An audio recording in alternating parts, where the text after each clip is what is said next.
വിശുദ്ധ കുർബാനയുടെ രഹസ്യങ്ങളെക്കുറിച്ച് നമ്മൾ പഠിക്കുകയാണ്. പുതിയ നിയമത്തിൽ നിറഞ്ഞു നിൽക്കുന്ന രക്ഷയുടെ രഹസ്യങ്ങൾ 7 രഹസ്യങ്ങളാണ്.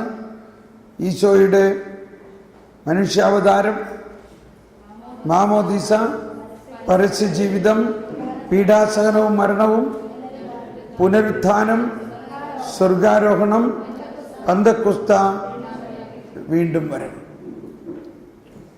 ഇനി ഇതിന് രക്ഷയുടെ രഹസ്യങ്ങൾ എന്ന് പറയും. എന്നാൽ രക്ഷയുടെ ചരിത്രം പഴയ നിയമത്തിൽ നിറഞ്ഞു നിൽക്കുന്നതാണ്. അതെല്ലാം ഈ ഒരു വിശുദ്ധ ബലിയിൽ ഇത് രണ്ടും സമ്മേളിക്കുന്നു. നമ്മൾ മനസ്സിലാക്കി, ചിഹ്നങ്ങളിലൂടെയും അടയാളങ്ങളിലൂടെയും ബലിപീഠത്തെക്കുറിച്ച് മനസ്സിലായി. അബ്രാഹാം അർപ്പിച്ച ബലി പുളിപ്പില്ലാത്ത അപ്പവും തിരുരക്തവും, ഇസ്രായേൽ ജനത്തിൻ്റെ 400 സംവത്സരത്തിൻ്റെ അടിമത്തം ഒറ്റ ദിവസം കൊണ്ട്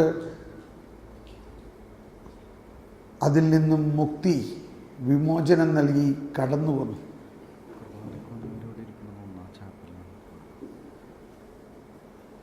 ഇപ്പോൾ ആരെങ്കിലും കുർബാനയ്ക്ക് വന്നവരുണ്ടെങ്കിൽ കുർബാന അവിടെ ചാപ്പലിലാണ്, അവിടേക്ക് പോകാവുന്നതാണ് കുർബാനയ്ക്ക് വന്നിട്ടുള്ളവർ.